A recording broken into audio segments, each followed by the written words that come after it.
Hello and good morning, everyone. My name is Taylor Elliott, and I'm an MSW social work intern with Here for the Girls. I have on the phone with me today Melissa Weaver, who is a licensed clinical therapist at Here for the Girls. Hi, Melissa. Hi, Taylor. How are you this morning? I'm great. How are you? I'm good. Just let me know it at any point if you can't hear me. I will. Thank you. Thank you for joining us today. Absolutely. I'm glad to be here. So, you are here today to talk about anticipatory grief as it relates to cancer, right? Yes. Okay. So, can you tell me a little bit about what anticipatory grief is? Yeah. So anticipatory grief is the grief that we experience before an actual death or another type of loss occurs. This oftentimes happens with loved ones or caregivers when the person that they are with is experiencing either a death prior to the death, or they have a life threatening illness, or maybe they're experiencing some other long term medical or other other decline or challenge or some other type of event of that nature. So it's that feelings and those symptoms that we experience prior to the actual event happening, or the death or the loss. Wow, okay. So, what I heard is it's not only related to cancer, it can be a broad of many situations. Is that right? It can be typically anticipatory grief when we think about it is typically connected to a death. However, it can also be, I mean, grief in and of itself can be connected to many different things. People have heard me say this before. I heard this one time, and it was so eloquently put. Grief is all of the love with nowhere to put it. So if we think about the fact that grief can be attached to different losses in our life, then we can think of anticipatory grief is that anticipation of that loss. So could it be attached to other things? It absolutely could be. Typically, it is, though, connected and most frequently connected to the death of someone that we love and care for. Wow, thank you. So, my question would be how how do we incorporate coping strategies with anticipatory grief since it is before the actual event? This is a really great question, Taylor. And the truth is, what I've said many times is that grief is something that is never going to be easy to navigate. It's never going to be something that we can fix, or that is a simple. Um, I can't give you, 5 steps and then you use them and then it doesn't exist. Grief is a process that we go through because we love. So if we love, then we are going to grieve at some point in our life with a loss. So whether that be the love that we feel for the life that we have, and then we experience a cancer diagnosis, and then our life changes or is altered in some way, that would be a grief. Or whether we have a person that we love who has a life limiting diagnosis, and we are experiencing grief related to that death. And then that anticipatory grief, like we talked about, is before the death, and we're experiencing that. So when I talk about strategies, know that A, The strategies are very personal, and what works one day might not work the next day, and what works for one person might not work for the next person. So that's really important to remember. And the other thing to know about these strategies is that there is no permanent absolute answer to grief. Grief is a process that we must travel through, or must travel on, if you want to look at it that way. And grief is something that evolves, and that we learn how to integrate grief into our lives, and still have a meaningful life and a purpose, and a life full of purpose, even though we have this grief that we carry with us. So some of the strategies would be to allow those feelings of grief, those feelings that are going to come up, help us prepare for when in this case the death actually happens. So for example, if you have a loved one that is um, experiencing a life limiting diagnosis, and they have been given a certain amount of time, or even if they haven't, but you see some physical symptoms coming up, and you start experiencing um, the feelings of grief, which again vary from person to person, but it could be feelings of anxiety, anticipatory anxiety, or anxiety. It could be feelings of sadness. It could be feelings of missing that person, because as you know, as we know, when someone has a physical change, it does change how we remember them or how we see them. And so we might already be experiencing that feeling of loss as we knew it, as we knew the person, or as we knew our life with them. So just recognizing those feelings, and allowing those feelings to prepare for us for that time when the person does die and they are no longer with us in the way that we've seen them. So that's one way. A second way would be to educate ourselves about what to expect. So do exactly what you're doing right now, and that is watching this video and gaining some information about what does it feel like. And again, we kind of talked about that. For every person, grief is going to vary. Everyone's coping strategies are a little bit different. But feelings of emptiness, feelings of confusion, feelings of hurt, feelings of sadness, feelings of loss, feelings of uncertainty. What will happen when the person dies? What will I feel? What will my other family members feel? What will our life look like? Um, Feelings of fear. Will I remember them? Will I forget what their voice sounds like? Will I forget what they look like unless I'm looking at pictures? And then with anticipatory grief, will my loved one experience pain? Will I be able to help them? Will I be able to support them? What do I do to them? So all of these different questions come to mind, and really relying on those physicians and those social workers and the other support systems that we have in order to best support us during this time, making sure that we take care of ourselves, that we maybe have a therapist that we're talking to, that we have someone that we can connect with that can be our support system as we are being the support system for someone else. So another thing that you can do, that we briefly talked about, is to get that support for yourself.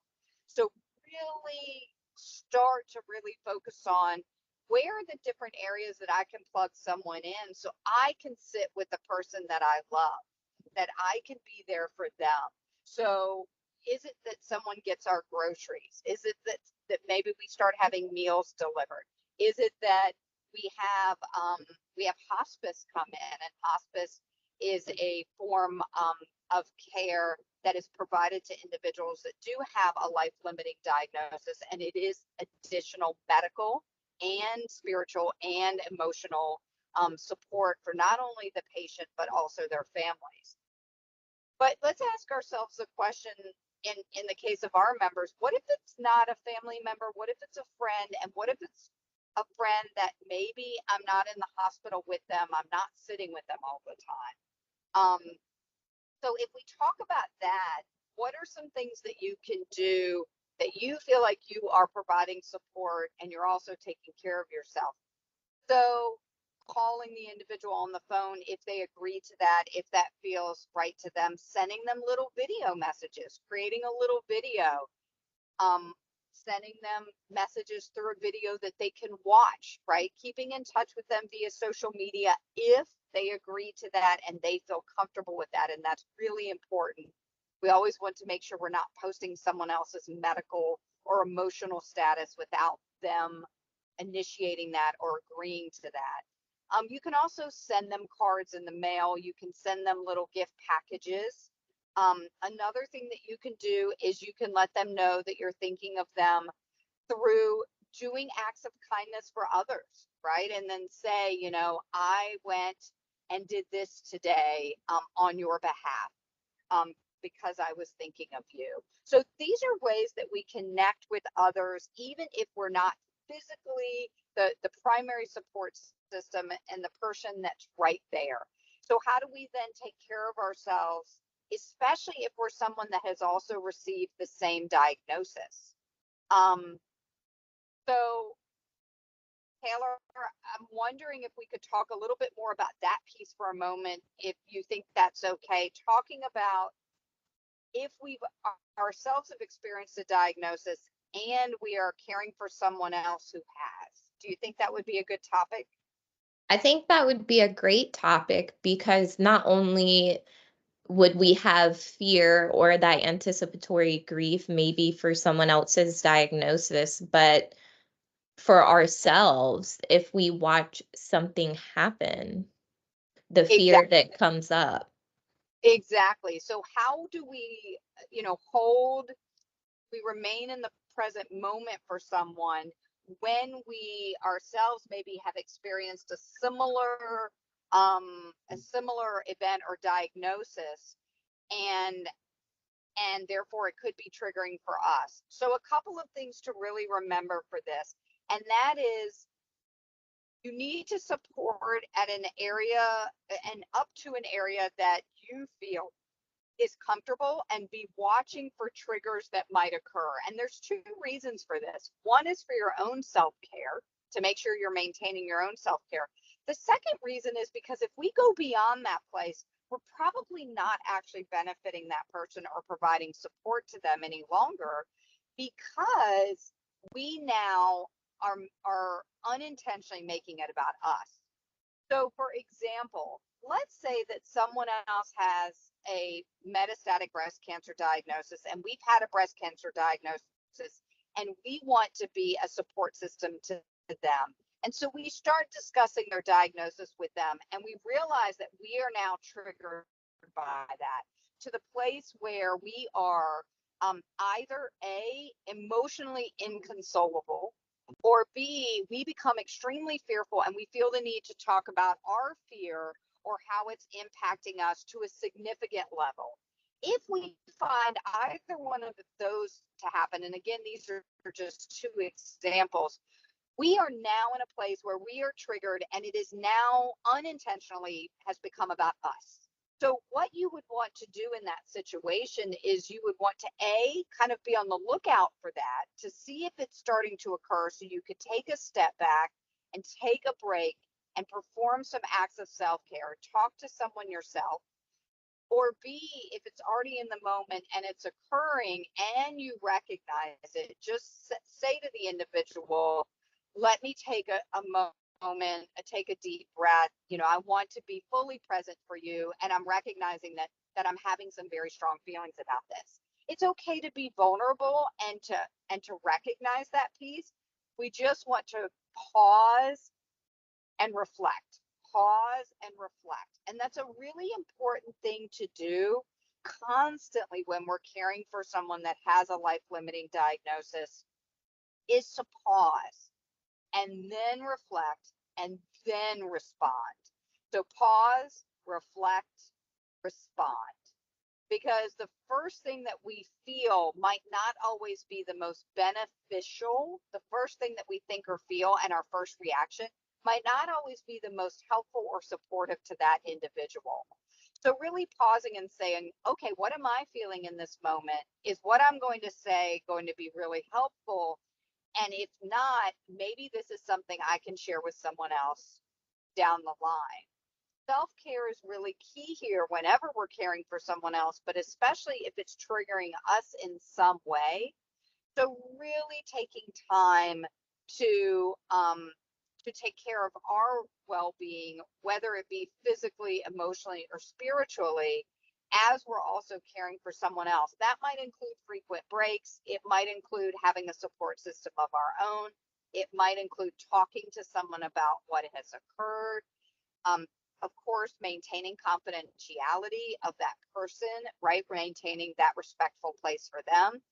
It might Mhm. also mean that sometimes we might have to step away.